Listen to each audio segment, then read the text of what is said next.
It is match day 2 in the European Champions Cup. Here's my review of the weekend's action. We've got one game in particular we're going to look at, and we're going to round up the rest of the action from the weekend. So if you do enjoy, subscribe down below, hit that red button, like the video, and get involved in the comments below. There's only one place to start, that is Thornton Park, where Munster beat Gloucester 36-22 to get a bonus point win, getting 5 tries on the day. And yes, we are going to get to that big talking point about Danny Cipriani, but we've got to start with the first try.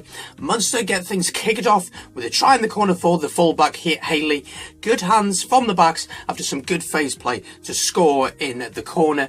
It is 7-0 up for Munster so far. Now we come on to the Cipriani incident, the red card.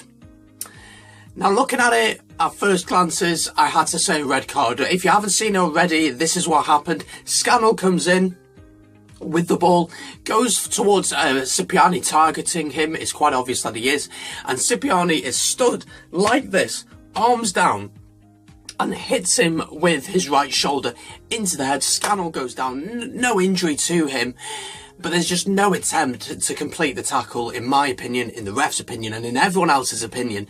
If you think that wasn't a red card, let me know down in the comments below. But I'm pretty sure you all think it will, and you can vote in the poll above as well. Was it a red card? In my opinion, yes it was. No attempt to complete the tackle. Arms were not coming through at all. Straight red. And to be honest, Cipriani didn't put up an argument, didn't say anything to the ref, which said it wasn't a red. He just accepted it. Checked with Scannell that he was okay, which I thought was really nice of him to do. And he was sent off, and that really flipped the game on its head. All of a sudden, Munster had that one extra guy, which meant one extra guy on the outside who can score in the corner. And the next try came from Munster, driving maul, and goes over Reece Marshall to get another try. Carby then also gets a try, receives the ball from the scrum, and there's just so many numbers of Munster players that Gloucester just can't defend this anymore. And Carby played amazing throughout the whole game, but it was a simple try for him. If he hadn't have scored himself, it's just a simple pass out and Munster were in again. Then a try once again for Munster. Great hands by the back, especially Carby. A lovely pass behind his back, and in goes Grobler for the bonus point try. Gloucester did get another try through powering over from 5 metres, and then Munster got their 5th. Lovely hands from Carby again. A pass behind the back, which was lovely, and Andrew Conway goes in for the 5th try. And just to finish it off, you thought maybe that Gloucester could get that losing bonus point. They did get a try in the end through Ben Morgan, but it just wasn't enough to get that bonus points at the end of the game there. So it finished 36-22 to Munster. So who's my man of the match? It's got to be Joey Carberry.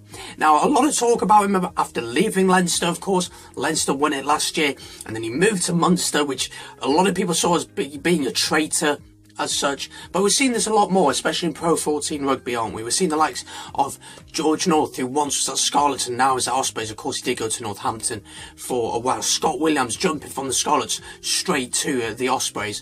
We're seeing this a lot more in rugby in the Pro 14. Do I think it's a bad thing? Yes, I can understand fans' frustration at losing one of their players to their biggest rivals, but once again, it's about playtime, isn't it? Joey Carberry realised behind Sexton, he's not going to play at Leinster. Sexton, in my opinion, is the second best fly half in the world after Bowden Barrett. Let me know in the comments down below what you think about that. But he's just not going to play ahead of him. He's not at the level of Sexton. Yes, he played incredibly well today, but he's just not at the level of Sexton at the minute. He's not going to start for Ireland. So if he wants to put a case in to be able to play for Ireland, he knows he needs to be going somewhere where he's going to get regular time on the pitch. And today, his ball in hand was fantastic. His dictating of the game, his kicking was accurate. He dominated the match and controlled it really, really well, and led Munster to a fantastic result. And last week, they got a great result away at Exeter, 14-all. Yes, it's a draw, but they look pretty good. Here's the table of how this group now looks, so you can see that for yourself, see where everyone is sitting. Munster looking pretty on top. Now it's time to look at the other results from the Saturday fixtures. So if you're enjoying so far, subscribe, like, and get involved in the comments below. Let's have a look at them now.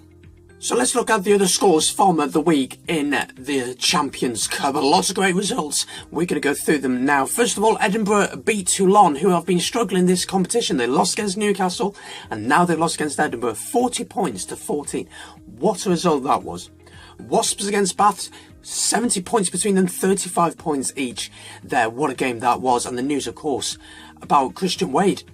He's given up now on rugby union, going off to the NFL. What do you guys think about that? Let me know in the comments. Castro lost at home 25-27 against Exeter. Leicester then beat Scarlets 45-27. That's the feature show on the Welsh Rugby Show. Check that out, link in the description.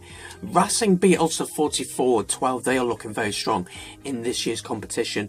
Saris then beat Leon at 29-10. Not the best performance, but they got the win. Cardiff then lost against Glasgow 12-29. Couldn't read my writing, but they lost 12-29.